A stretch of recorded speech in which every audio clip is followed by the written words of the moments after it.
remember, folks, Sega's here for the kids. Sure, the Pico might have flopped over here in the States, but back in Japan, the house that Sonic built and Alex's kids kind of miffed about has been pounding out child-friendly games for years and years, stretching all the way back to the Kids Gear series for the Game Gear.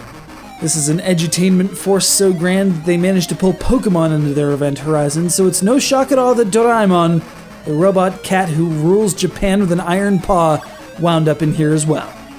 And, well, like many edutainment-flavored licensed games, it's a minigame collection featuring events like memory or connecting lines or riding a cat or some such. Fortunately, though, it does offer up a rudimentary backbone of a story, one that kicks in when Nobita, that maniac, he blew it up. Oh, damn him. Damn him all to hell.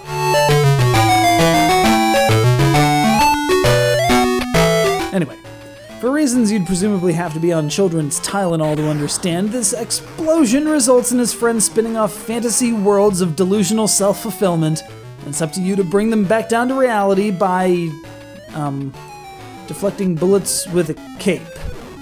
Alright, so despite the story, it doesn't make a lick of sense anyway, but it doesn't mean that the games themselves aren't at least moderately interesting. Take, for example, this tin can phone game. Normally, you'd move Doraemon so he could progress through the correct wire and obtain his beloved dorayaki.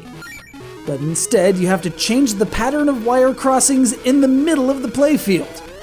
What a twist! That memory game? Select the wrong panel and Shizuka or Giant have to bust out the hose. Regardless of the game, the tightness of the timing involved is nothing to sneeze at, as the delay between the camera's monitor and the screen itself was enough to screw me on a couple of challenges.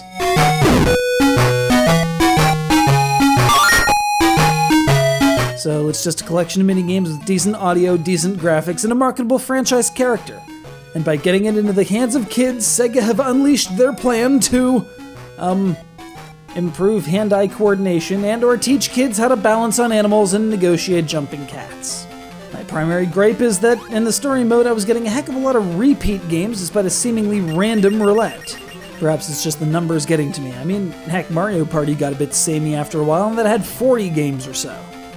Also, by flinging the game into free mode, you can practice any of the games you so desire at 8, count 'em, 8 difficulty settings.